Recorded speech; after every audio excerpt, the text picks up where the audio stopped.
Hello everyone and welcome to Tome of Uselessness. I'm Dan, doing some solo recording here today, and I just want to talk about Moon Knight from Disney Plus. It's a 6-episode MCU show with Oscar Isaac, sorry, I think I always say that.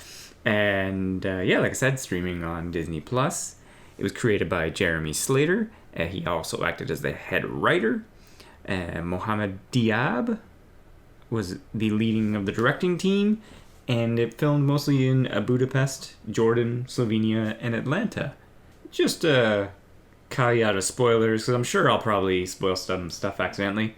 I'm not really planning on going to an episode by episode breakdown or anything along those lines, but I just want to talk about some of the stuff.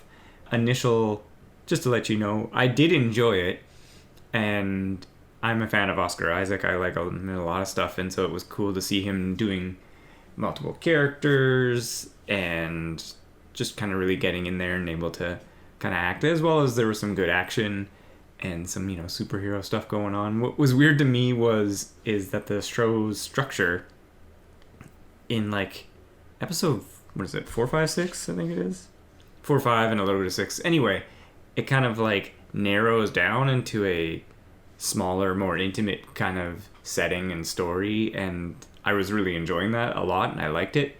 And then in like the last 3/4, I guess, to the last half of the final episode, it kind of expands out again into this big kind of climactic fight, and I just wasn't expecting them to go that way, but I was also kind of like, not disappointed, but just, I was like, oh, it was fine that it was like lower, not stakes, but lower scenario and everything like that. But anyway, it's the way they went with it. You gotta have your big epic fight at the end. Oscar Isaac is our main character, who plays the Moon Knight, as well as 3 other people. He has a dissociative identity disorder. He basically was able to just go crazy kind of with it, where his one character, Stephen Grant, has an accent that's, he himself has said, it was like, it's not believable. Like, and he did that on purpose, right? And he was just able to take it to a different place that he maybe thought initially wasn't going to be allowed, but apparently he had some discussions with Kevin Feige, who said, let's do something a little different here, and you can go further with the character. His brother actually came in, Michael Benjamin Hernandez, who served as a body double so that he could be acting across somebody in scenes where he's, acting across himself in his mind. He read stuff like Robert B. Oxnam's book, A Fractured Mind, and I kind of like this note where he was hesitant to also join the series because of his experience with Star Wars, and just how there's a lot going on when you join a big franchise like that. Yeah, like I said, he was kind of able to come around to the idea after being given some more creative freedom, reading more about this kind of disorder, and I'm sure many actors always want, more to chomp into, and acting with multiple personalities, like, we've seen in Split and many other things where it can be fun, and I'm sure the actor may or may not have a good time with it, but I liked him in the show. I think as of I'm recording right now, they haven't announced a season 2. I don't even know if there was a plan of season 2. But if he came back, that's cool. If not, I mean, it's fine. A 6-episode mini thing that just stands on its own. That's good fun as well. He's joined in the cast by May Kalamoui, who plays Layla, who's actually married to one of his personalities, his main one, before he becomes the Moon Knight. There's some conflicting reports how initially they were going to maybe write in the character of Marlene, who's his wife in the comics. But then there's some people who are like, no, we were never going to use her because they wanted to have some more Egyptian representation and all that kind of stuff like that. I don't know about all that, but I thought she was a lot of fun. She kind of plays a Lara Croft type, more modern Lara Croft. She's got her skills. She's good at what she does. And I've seen some behind-the-scenes footage of her training with her stunt work and her choreography and stuff like that. And I think she really nails it. I just wasn't expecting the turn again later in the show, because they hint at it once in a while how like Khonshu was like, well, maybe I could use her as my next avatar, which Mark's trying to protect her from that. And she actually becomes the avatar of Tarawet and, gets some cool powers. Great costume. I think it looks pretty good.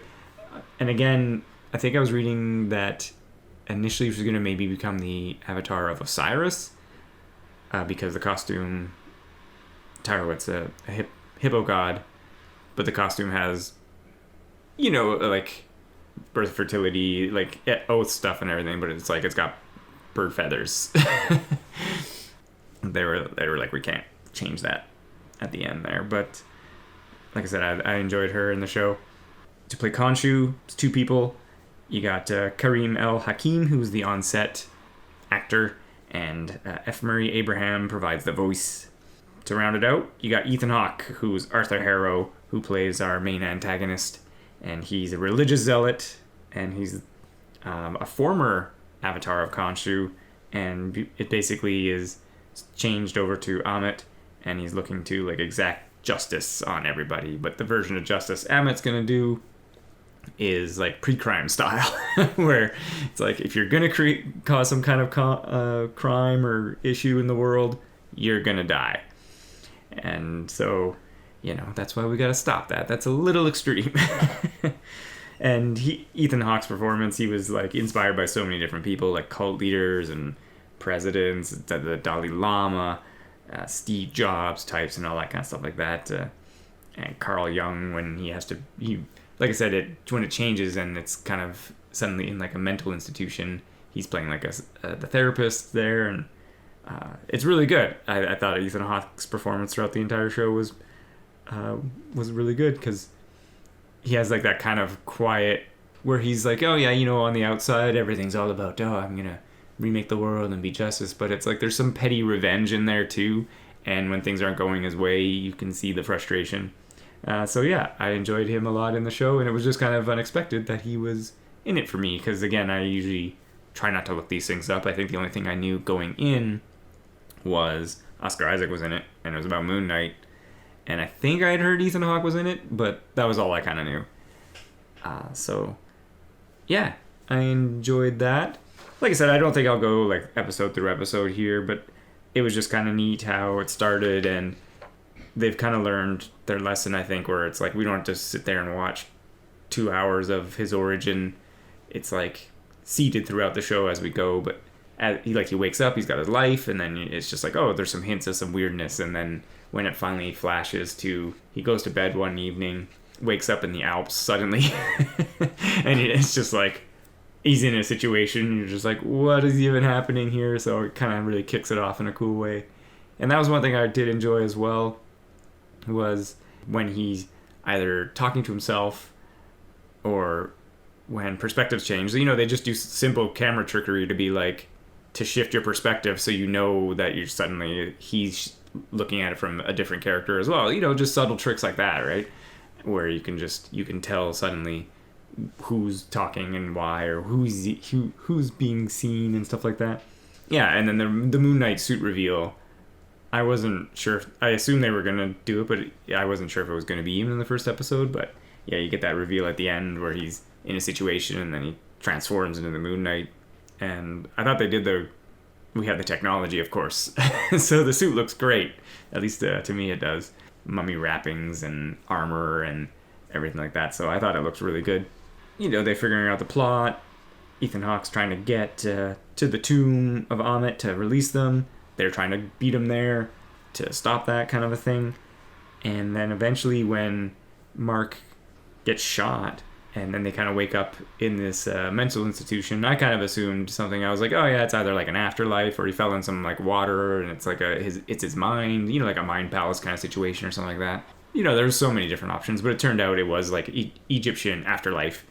And then so we kind of get a cool view of that when they're on the boat, and the scales of justice, and the rolling sand, and they get attacked, of course, by some evil spirits and all that kind of stuff like that. So that was pretty cool. And then in the final episode, when Layla becomes the Scarlet Scarab, like I said, some really cool fighting with that, because she's got the wings, they're metal and stuff like that, so she's blocking bullets with them and dodging and weaving and using all her skills. Yeah, one thing I don't know very much, because again, I don't read the comics, is I don't know what Moon Knight's powers are. So like anything he did in the show, I was just kind of like, sure, whatever. But at one point he jumps and like flies. But then later in the show, he uses like a grappling hook. And I was just like, the grappling hook looked cool, but I was also like, didn't you just fly earlier? So maybe not necessary.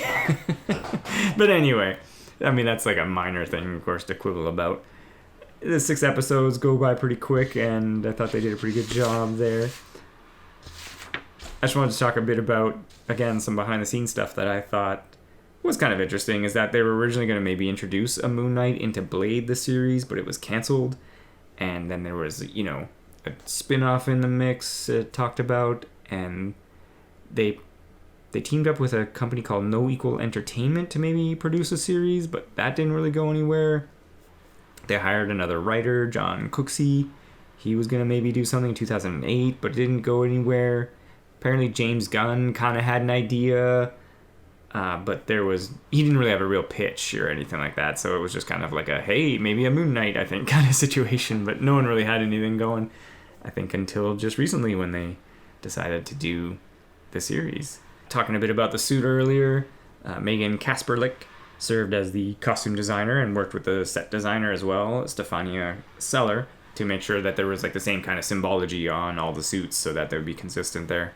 Where like Grant's costume was kind of meant to be a cool Brixton outfit, but everything was slightly off, so it's like you had, you know, vintage shirts and clunkier shoes and a heavier jacket and stuff like that. So again, showing how this character is a little more off or downtrodden than he should be. And of course Spectre was a mercenary, so he's got tactical look, utilitarian and stuff like that. And Arthur Harrow is very monk-like, of course. He's wearing sandals that he apparently pours glass into, you know, just like a, you know, monk kind of shirt and pants kind of thing. Scarlet Scarab, before she has a more Egyptian look, but again, very kind of utilitarian, you know, comfortable pants, shirt and stuff like that. It's something you could run around, jump around in and stuff like that. Her costume was the most custom made, essentially, because the Moon Knight, of course, was CG, and it's got bandages, hieroglyphics all over it. The Khonshu oath is like in the cape, on the crests that he throws, as well as, you know, details like that. Apparently, it's reminiscent of his costume in Universe X. Unfamiliar with the comics, sorry.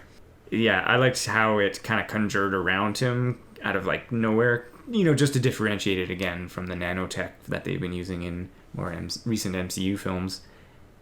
And it was done by FX in London and has 803 pieces, which that's a lot of CG going on. And then for the Mr. Knight outfit, it's a 3-piece suit based off the comics. And again, more Khonshu stuff in like the buttons and the imagery and stuff like that. They gave it some running shoes for a more modern look. I liked this kind of detail, is that the costume is not white, because otherwise it wouldn't look good on film. It would just kind of blow out with all the lighting. So it's like a white on white with a silver lining in it, which I was like, ooh, that gives it, you know, just a little more kind of class. And then Khonshu, Tarawet, and Ammit, despite them all being CG characters, they created the costumes, and, you know, from various leathers and materials, and had to sew them together and wear them down. Tarawet has a scarab breastplate and gold bracelets, as well. The actress wore shoes, or big sandals, you know, to replicate the movements and stuff like that, so they could do the CG. And yeah, again, you know, they have their prayers and all sorts of symbology there, so it's always kind of cool. And that's not the kind of detail you notice. Like, you notice some of the details, but it's not, you know, what you might notice on the first watch, but on a multiple watch you'll notice it more and more. And it just, again, it kind of makes that world more believable. And it's pretty cool these days, especially because they've been pumping some good money into some of these, that they'll, you know, I like a good costume and set design and etc. You've heard Devin and I talk about that as well. I enjoyed the show, like the actors, like the way it kind of went. It's always interesting because like the other ones, like Falcon and Winter Soldier and Loki and etc., like the 6 episodes, it's not very long. Even these episodes being near an hour, it's like you could just bang them out in a day or two, and it's just entertaining, good watching. Looking forward, I guess, to what they're coming out with next. I know they've announced many shows. I've just been kind of rolling with them, but I still think WandaVision was my favorite. And I really did like Falcon and the Winter Soldier, I think. I keep on thinking about that one. I'm like, I should rewatch that. But anyway, I won't talk on too much longer. Thanks for listening. If you want to send us a suggestion, comments, topic ideas, or questions, tomeofuselessness@gmail.com.